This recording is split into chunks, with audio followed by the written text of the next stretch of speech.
Salut à tous mes amis, merci de me suivre sur ma chaîne YouTube Angel F. Voilà. Aujourd'hui nous allons continuer avec nos leçons d'algorithmique. Nous sommes maintenant à notre leçon 3 qui traite des structures conditionnelles. Donc nous allons voir directement qu'est-ce que c'est qu'une structure conditionnelle. Nous allons voir le rôle. Les structures conditionnelles, quel est leur rôle? Elles vont permettre d'exécuter certaines instructions sous certaines conditions. Elles permettent de dire au système de prendre une décision en fonction d'une condition. Voyez-vous, donc on donnera un programme, d'exécuter un certain nombre de codes sous une condition qu'on aura posée au préalable. Donc pour ce faire, nous distinguons 4 structures conditionnelles.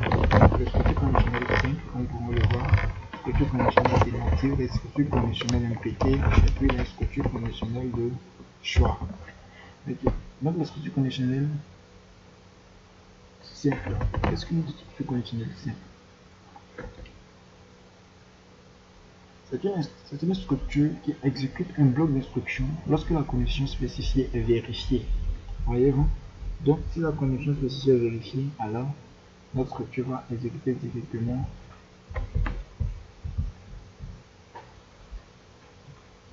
notre instruction.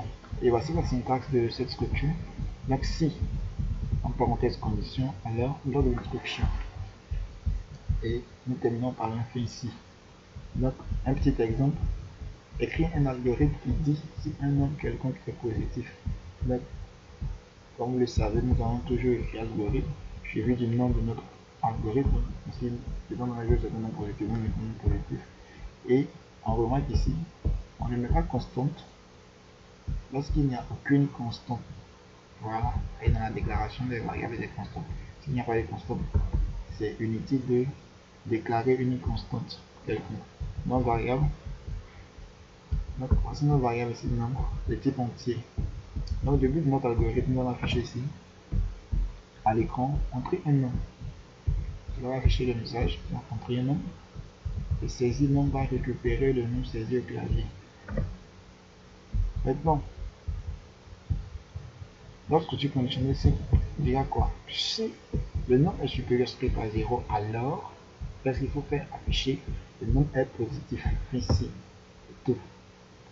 Et dans le cas contraire, ça n'affichera rien, puisque on dit que la structure exécute si la condition spécifiée est vérifiée. Vous avez bien dit si la condition si le nom est supérieur à 0, alors affiché. Nous, dans le cas contraire, ça n'affichera rien, ce qui est normal, ce qui est juste. Donc voici un peu la structure simple. Nous verrons des exercices plus tard. Donc, structure conditionnelle alternative, définition. Elle exécute un bloc d'instruction lorsque la condition spécifiée est vraie. Donc la condition spécifiée est vraie. Sinon, elle exécute un autre bloc d'instruction. Voici un peu. Donc la structure conditionnelle alternative, voici comment elle va fonctionner. Voici la syntaxe. Si condition, alors premier bloc d'instruction. Donc bloc d'instruction 1. Dans le cas contraire, sinon bloc d'instruction 2. Et puis fin ici. Donc exemple. Et un algorithme qui donne le signe d'un nombre saisi au clavier. Donc, étant donné que nous savons que un nombre a deux signes, donc peut être soit négatif, soit positif. Donc, nous allons essayer de vérifier cela avec notre condition alternative. Donc, nous déclarons ici notre variable. Donc, inutile de déclarer ici une constante. Notre nombre de type entier, et nous allons commencer. Donc, afficher, entrer un nombre. Saisir le nombre, on va récupérer le nom. Si le nombre est supérieur à 0, alors, ça veut dire quoi? Et cette condition que nous allons poser va vérifier si la valeur saisie au clavier est supérieure à 0. Dans ce cas, nous allons afficher le nom est positif. Sinon, et l'alternance maintenant, afficher le nom est négatif. Aussi simple que ça. Aussi simple que ça. Alors, ce sera donc la condition où le message, la condition sera pas vraie. Maintenant, nous venons terminer ici par notre fin ci. Okay. Donc, fin ici pour dire que notre algorithme est fini. Attention, on laisse de côté le cas où le nombre est nul. Le nombre est nul. en 3 ici, structure conditionnelle imbriquée, définition. Donc nous parlons de structure conditionnelle imbriquée, c'est-à-dire que nous aurons plusieurs blocs de structure entre elles. C'est que nous allons poser plusieurs conditions.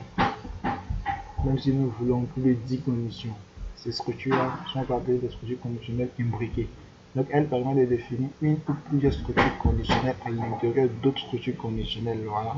Donc, comme je le disais, donc si, ainsi la syntaxe, si condition alors bloc d'instruction, sinon si condition alors bloc d'instruction, un autre bloc d'instruction. Et fin si, après ici, nous terminons par notre fin si. Attention, on laisse de côté le cas où le nombre est nul. Donc remarquez, il y a autant de fin si que de si. Vous allez remarquer ici que le nombre de fin si sera quoi? Égal au nombre de si. C'est-à-dire si nous avons mis dans notre condition 3 si, nous avons fait 3 conditions, il y aura aussi 3 fin si. Voilà. Le cas précédent, comme nous le voyons aussi, nous avons si condition alors, le si qui est là, sa fin qui est là, fin si, et celui-là, sinon, si, lui, c'est sa fin aussi qui est là. Donc, ainsi un peu ça, donc le nombre de si sera autant, voilà, sera le même nombre que le fin si. On dit il y a autant, ça veut pas dire qu'il y en a plusieurs, mais dit qu'ils sont à égalité. Ok, donc un petit exemple, écrire un algorithme qui donne le signe d'un nombre saisi au clavier. Donc le signe algorithme, signe de nombre, donc ici déclaration de variable, nombre entier, début, affiché, entrer un nombre, ça va afficher les messages, entrer un nombre, saisir un nombre, va récupérer le nombre saisi au clavier. Et puis nous allons poser maintenant notre première condition, qui dit que si le nombre est supérieur à 0, donc cela va vérifier la valeur saisie au clavier. Voilà. Vérifier si la valeur est supérieure à 0. Donc si c'est le cas, afficher le nombre est positif. Sinon, si le nombre est inférieur à 0, alors afficher le nombre est négatif. Sinon encore, il s'agit du dernier cas. Sinon encore, de deux cas, les deux cas possibles ont été énumérés plus haut, voilà, puisque ici nous parlons de donner le signe, donc nous avons déjà deux signes. Donc, ici, il ne peut avoir que le dernier cas, sinon afficher le nombre est nul. Ici, des ni positifs ni négatifs, il est nul. Voilà, donc étant donné que nous avons utilisé ici deux si, donc nous avons ici deux fins si, voilà, avec des points virgules. Et puis nous terminons maintenant notre algorithme avec cela. Donc la dernière structure conditionnelle, c'est la structure de choix. Donc voici la syntaxe. Selon choix faire, c'est-à-dire selon le choix faire, c'est-à-dire K1. C'est dans le cas 1, instruction 1. Dans le cas 2, instruction 2. Autre cas, instruction 1. Et puis fin selon. Voici un peu ça, syntaxe. Nous comprendrons mieux. Voilà, n'oubliez pas de suivre le reste des tutoriels. Voilà, je vais faire assez d'exercices pour mieux assimiler cela, pour mieux comprendre et puis voilà, pour une marche cohérente en algorithmique. Ne vous inquiétez pas, il n'y a rien de difficile. Étudiez seulement le cours et puis vous suivrez les exercices et vous comprendrez encore mieux. Donc, exemple, écrire un algorithme qui donne le signe, le nombre saisi au clavier. Algorithme. Signe du nombre. Signe nombre, en fait. Ok. Donc, signe nombre. Voici le nom de mon algorithme. Nous allons déclarer notre variable nombre de type entier. Début, afficher, entrer un nombre, saisir nombre. On va récupérer comme d'habitude. Et selon le nombre, faire K1. K. Où le nombre sera supérieur à 0, afficher le nombre est positif. Condition est vraie. Exercice. Affiche le message ici, la condition est vraie. C'est-à-dire quoi? Ici, le cas 1 va être exécuté dans le cas où le nombre que nous aurons entré serait supérieur à 0. Sinon, ce n'est pas le cas, on passe directement au cas 2, cas nombre inférieur strict du moins à 0. Donc, cela va afficher le nombre est négatif. Donc, affiche le message si la condition n'est pas vraie. Autre cas, affiche le nombre est nul. Il s'agit du dernier cas. Les deux cas possibles ont été numérés plus au nombre égal à 0. Puis, il termine directement ici par fin selon. Donc, n'oubliez pas dans toutes les différentes structures conditionnelles que nous avons vues, il y avait des syntaxes à respecter. Donc, essayez de ne pas oublier comment est-ce que on procédait concernant les syntaxes. Voilà, donc maîtriser les syntaxes et puis voilà, comprendre comment chacun fonctionne, comment l'utilisation de chacun se passe afin de mieux appréhender les différents exercices qui nous seront soumis.